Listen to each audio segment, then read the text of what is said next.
My heart hammered against my ribs, a frantic drumbeat against the roar in my ears as I slammed the car into park. There on my own porch stood Karen Mitchell, our HOA president, a smug tyrant draped in floral print.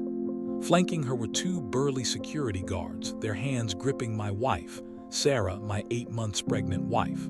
They were dragging her, stumbling and terrified, from our home.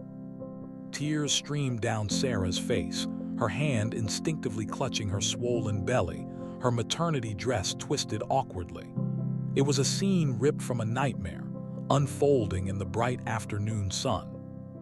"Your property is being repossessed, Mr. Davidson," Karen announced, her voice dripping with fake authority as she waved a sheaf of papers, violation notices.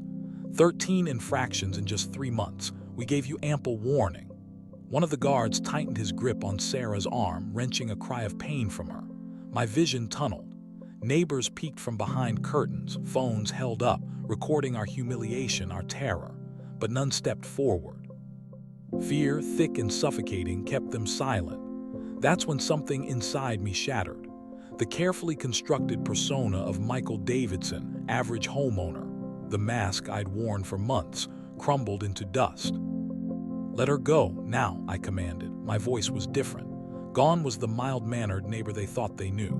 This voice was cold steel, laced with a fury I hadn't unleashed in years. Karen actually laughed, a short barking sound. "Or what, Mr. Davidson? We have every legal right. My husband happens to be golf buddies with every single judge in this county, you know."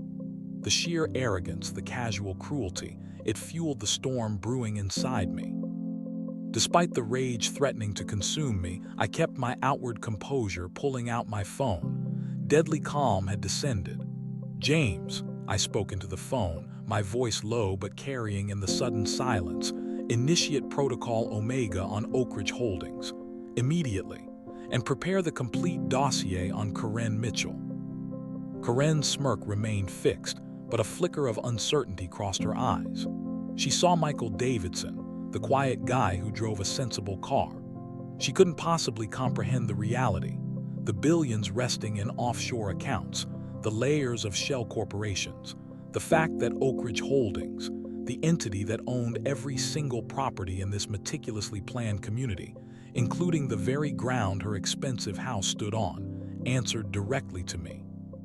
"You've made a mistake, Karen," I said, my voice barely above a whisper, locking eyes with her. "A terrible, terrible mistake, one you'll regret for a very, very long time." Just 3 months prior, Sarah and I had chosen Oak Ridge Estates. We were escaping a life dictated by wealth. After selling my tech empire for a sum that still felt unreal, all I craved was anonymity, normalcy. The kind of life where people saw me, not my bank balance. When we found out Sarah was pregnant, our purpose solidified. Our daughter wouldn't grow up isolated by privilege, surrounded by yes-men and gold diggers. She'd have a normal childhood in a regular neighborhood. So I used layers of shell companies and trusts to purchase the entire development. Every lot, every house, the clubhouse, everything. But we moved in simply as Michael and Sarah Davidson, just another young couple eagerly awaiting their first child. I swapped the Bentley for a Toyota, pushed my own cart at the local supermarket, and buried my true identity under impenetrable corporate firewalls. Nobody suspected the quiet husband with the pregnant wife could buy and sell the entire county without even noticing the expense. We just wanted peace. We just wanted to belong. The illusion of normalcy shattered barely 48 hours after the moving truck pulled away. The first HOA letter arrived, a jarring lime green envelope. The citation, having moving boxes visible through our front window. Visible. I chuckled, dismissing it as an overzealous welcome committee. How wrong I was. 2 days later, another arrived. Our mailbox apparently was the wrong shade of beige, a shade mandated by some obscure bylaw buried deep in the HOA covenant. Then our lawn was deemed a 1/4 inch too tall. Our garden hose wasn't coiled with the approved geometric precision. It was death by 1,000 paper cuts. I decided to address it directly at the next HOA meeting. Surely, a reasonable conversation could sort this out. I found Karen holding court, surrounded by a few board members who nodded along like bobbleheads. When I tried to explain we were new residents still settling in, she cut me off with an imperious wave of her hand, adorned with distractingly large rings. "New residents," she announced loudly to the assembled homeowners, her voice syrupy sweet with condescension, "often find our community standards challenging. Perhaps," she added, scanning the room with a meaningful gaze, "Oak Ridge Estates isn't the right environment for everyone." The implication hung heavy in the air. Sarah, ever the diplomat and already feeling the stresses of early pregnancy, pleaded with me back home. "Michael, please," she urged, her hand resting protectively on her growing belly. "Let's just paint the mailbox, cut the grass exactly right. It's not worth the fight, not worth the stress on me or the baby." So we complied. We jumped through every ridiculous, arbitrary hoop Karen and her board constructed. We painted the mailbox the correct beige. We measured the grass with a ruler. We bought a specific hose reel, but compliance didn't bring peace. It only seemed to embolden Karen. For every violation we corrected, she manufactured 2 more. A rogue weed here, a slightly faded trim paint there. It was then I started noticing the pattern. The harassment wasn't random. It was targeted. Judge Henderson's rose bushes could have hidden a small army, yet no citations appeared in his mailbox. Councilman Roberts built a massive deck extension without a permit, clearly violating setback rules, but it was mysteriously overlooked, even praised at the next meeting for improving property values. Yet Maria, the single mother working 2 jobs down the street, was constantly fined for her kids' bikes being left momentarily on the lawn. The Patels, a lovely immigrant family, were drowning in violations for unpleasant cooking odors that nobody else seemed to notice. We were caught in the same net, targeted for reasons I couldn't yet fathom, but the injustice rankled deeper than any petty fine. The constant, low-level harassment was grating, but it was the blatant unfairness, the targeting of vulnerable residents while the well-connected skated by, that truly ignited my investigative instincts. This wasn't just about enforcing rules. It felt personal, predatory. Using resources Karen couldn't even imagine, I began discreetly digging into the HOA's operations, peeling back the layers of community governance like an onion. What I uncovered wasn't just mismanagement or petty tyranny. It was calculated, systemic corruption, rotten to the core. Karen Mitchell wasn't just drunk on power. She was drowning in illicit profits. The preferred maintenance company, the one mandated for any repairs billed through the HOA, owned by her brother-in-law, charging nearly triple the going rate for shoddy work. The landscaping service everyone was pressured to use. Her husband's fledgling business, suddenly flush with contracts. The security firm whose guards now patrolled our streets with unsettling frequency, the same ones who would later lay hands on my wife. Run by her cousin, billing astronomical hours for minimal presence. The exorbitant monthly HOA fees, the ones residents strained to pay, weren't going towards community upkeep.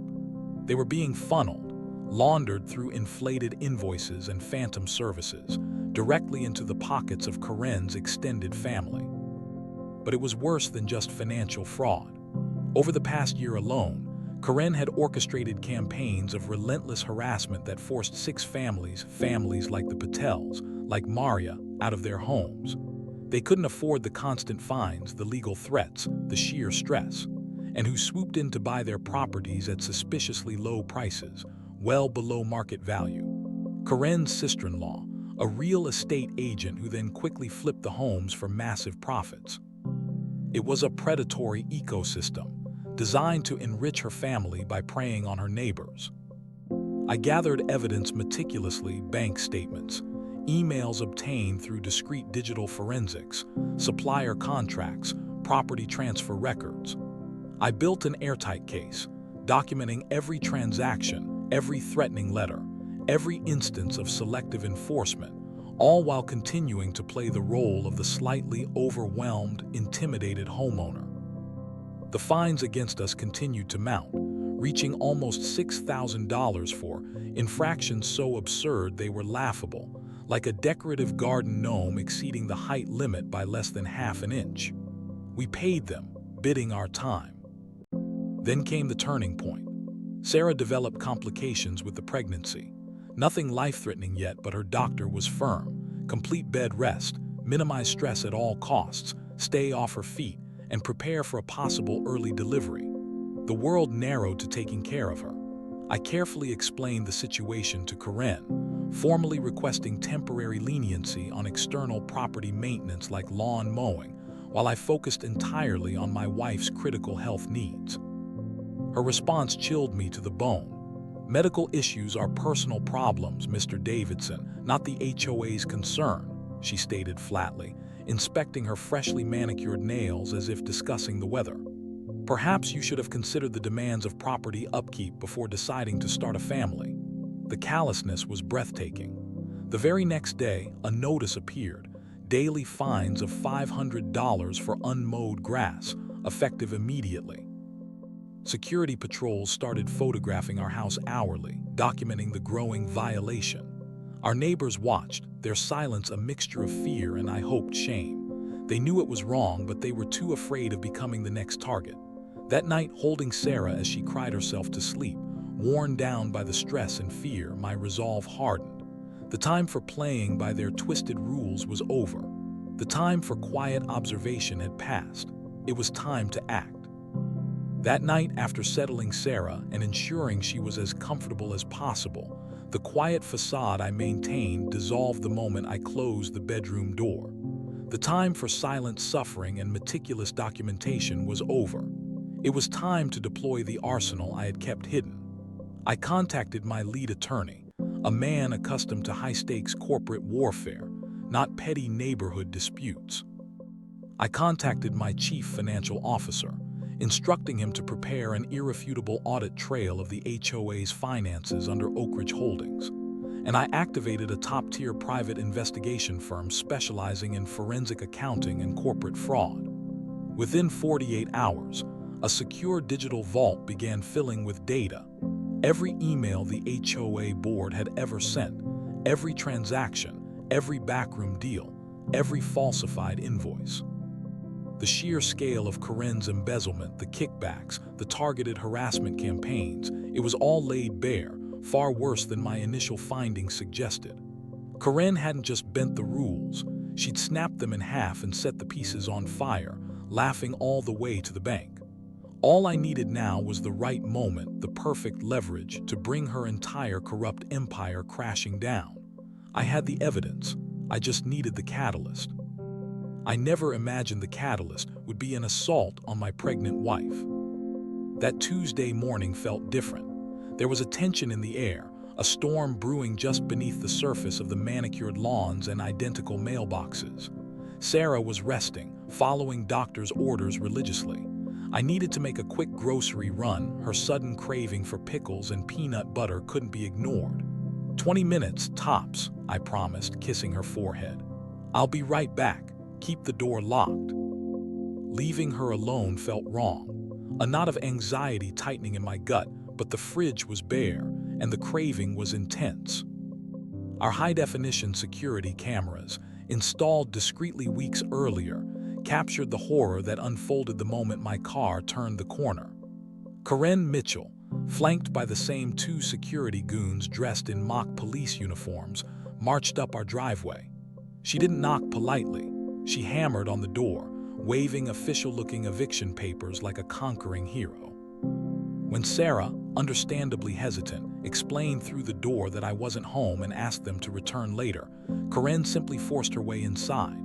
The footage showed her gesturing dismissively, uttering words I later learned were, "This property is now under HOA control. Vacate immediately." She then signaled the men to start removing our belongings. Sarah protested, trying desperately to show them the doctor's note detailing her required bed rest, her voice trembling. That's when one of the men grabbed her arm, his fingers digging into her skin. "You can leave quietly or we can make you leave," he threatened, his voice menacing, his grip tightening. My phone rang. Sarah's voice, choked with terror and pain, came through the speaker. Michael, they're in the house, Karen." The "The guards, they're taking our things. They hurt me." Ice flooded my veins. I dropped the groceries, leaving the basket standing abandoned in the aisle, and sprinted out of the store, ignoring the shouts of bewildered staff. I flew back towards home, the engine screaming in protest, my heart pounding a frantic rhythm against my ribs. 5 minutes.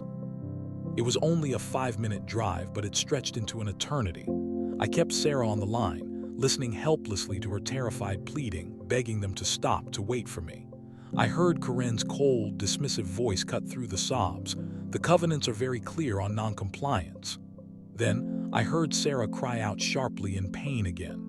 I didn't know what I would do when I got there, only that unleashing hell felt like an understatement. I screeched around the final corner and into our driveway, my tires spitting gravel, to witness the scene that had haunted my nightmares made real. There they were, 2 uniformed thugs dragging my heavily pregnant wife off our porch like a piece of trash. Sarah, clutching her belly, face streaked with tears, her body language screaming fear and pain. Karen Mitchell stood overseeing it all, arms crossed, that triumphant, ugly smirk plastered on her face. A small crowd of neighbors watched, a gallery of silent witnesses, some filming, others looking away, trapped between fear and shame. This wasn't about grass height or mailbox colors anymore. This was about a power-crazed tyrant physically endangering a pregnant woman and her unborn child to satisfy her ego. Seeing the red marks blooming on Sarah's arm where the guard gripped her, hearing her stifled sob, something ancient and protective surged through me. The unassuming mask didn't just crumble, it detonated. Michael Davenport, the man who built empires and dismantled competitors, was now standing in his driveway, and he was utterly finished hiding. "Stop this, now!" my roar cut through the tense silence. I rushed to Sarah, gently pulling her away from the guards and into the protective circle of my arms, scanning her for injuries, whispering assurances. The guards, momentarily stunned by my sudden appearance and fury, stepped forward aggressively. "Sir, you need to vacate the premises immediately," one growled, his hand hovering near the taser on his belt. "This is official HOA action. We will call the actual police if you interfere." I helped Sarah carefully into the passenger seat of my car, ensuring she was as settled as possible. "You've made a terrible mistake," I repeated, the deadly calm returning, masking the inferno within. "One you're going to regret for the rest of your lives." Karen scoffed, tossing her perfectly coiffed hair. "Is that supposed to be a threat, Mr. Davidson? Save it.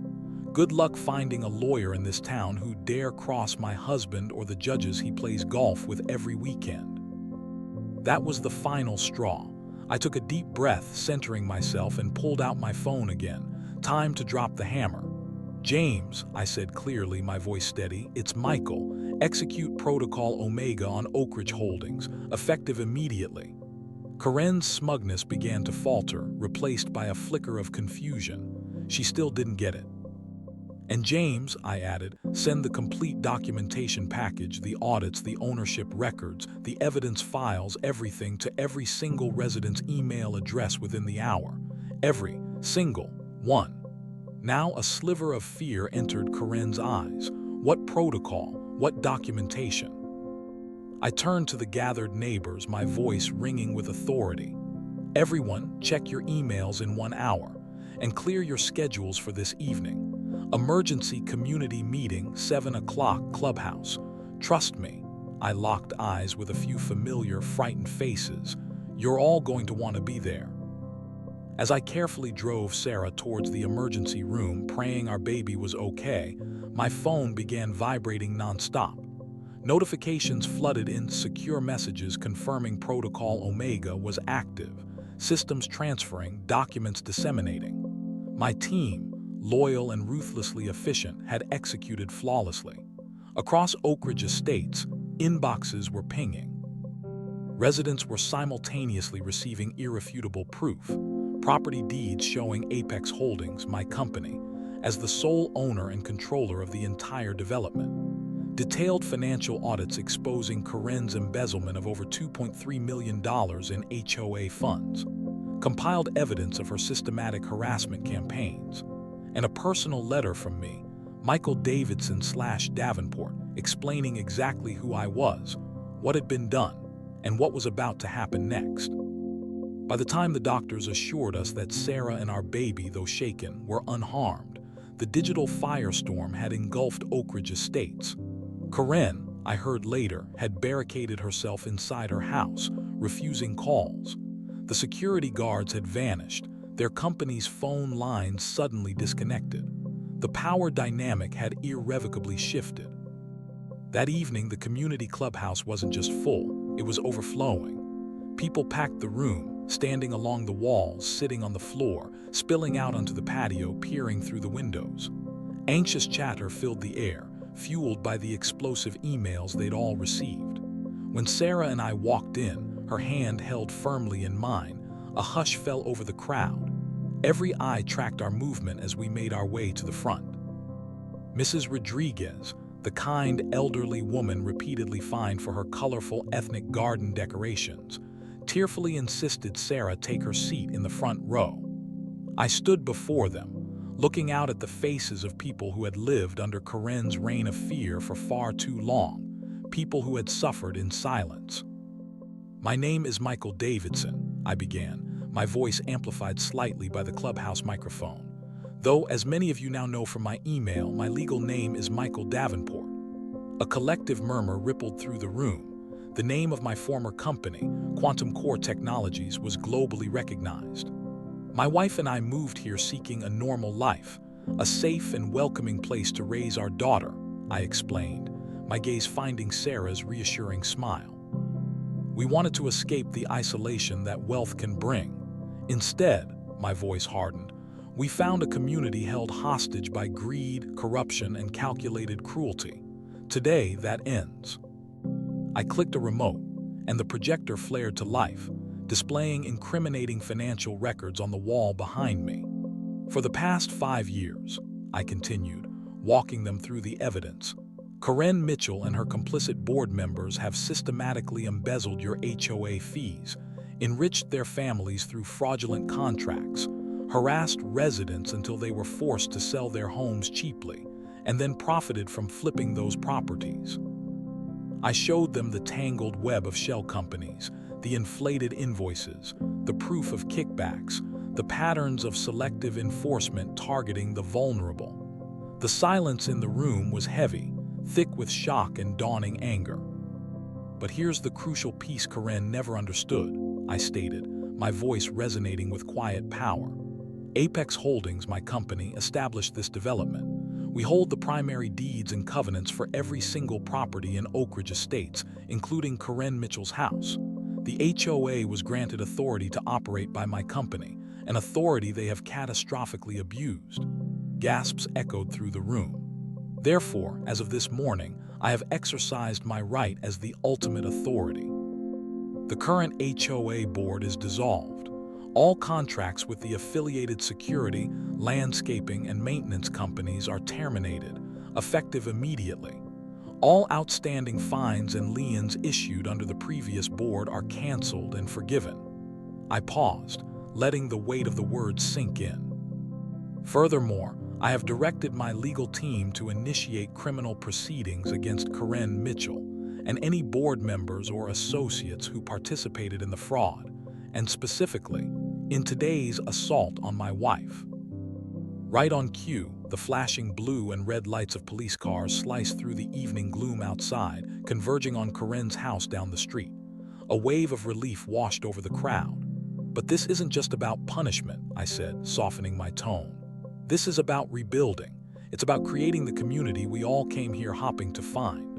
I outlined my plan, a new interim advisory committee formed from volunteers, drastically reduced, transparently managed HOA fees, community input on all future decisions, resources allocated to help residents, not penalize them. I don't want to control your lives, I assured them. I want to empower you to build a neighborhood where families support each other, where kindness matters more than the precise shade of your mailbox. Mrs. Rodriguez stood up shakily, her voice trembling slightly. "Mr. Davenport, what happens to our homes? Do we still own them?" I smiled warmly. "Your homes are yours. Apex Holdings will be restructuring the ownership framework. We will be clearing any superior liens held by the development company and transferring the full, unencumbered title deeds directly to every current resident in good standing, excluding, of course, Ms. Mitchell and the board members implicated in the fraud. You will receive the paperwork within the week. Your homes are truly yours, free and clear. The room erupted. Cheers, applause, tears of relief. Mr. Patel, fined endlessly for his cooking, was openly weeping with joy. From the back, someone shouted, "What about Karen's house?" I couldn't resist a small smile. The legal process will handle Karen, but her house? I'm thinking that location would be perfect for a new community center, maybe with a playground.